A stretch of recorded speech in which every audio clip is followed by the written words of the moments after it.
Proper orientation or clocking of the throttle position sensor is essential anytime you replace a TPS sensor, but it's especially important when working on one of these mid-2000s Ford 5.4 or 4.6 liter engines.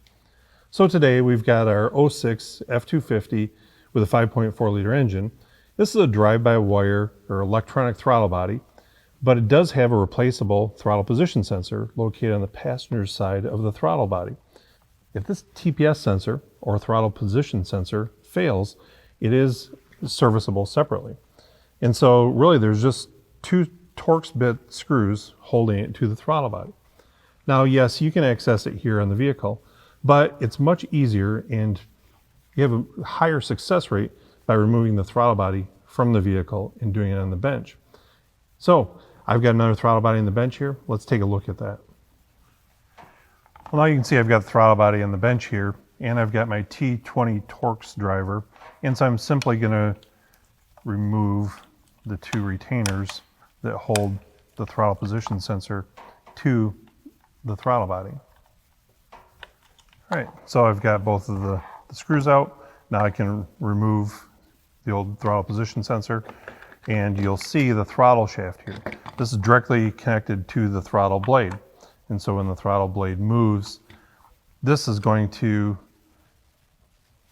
be setting in this groove here in the position sensor and track where the position of the throttle blade is.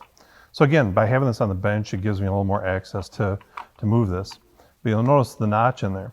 And so we have to align this properly and slide it in, and then we will rotate. And see here how I put this 180 off. Now I can't go any further.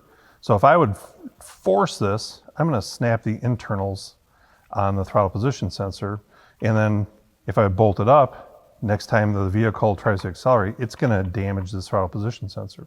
So it tells me I'm 180 off on this one, and so I'm going to align it and put it in place here, and now I will, with my fingers, move the throttle blade, and as I'm moving the throttle blade, I can get a good even feel of the motion of the blade and the throttle position sensor. It's not bottoming out or going to damage the sensor.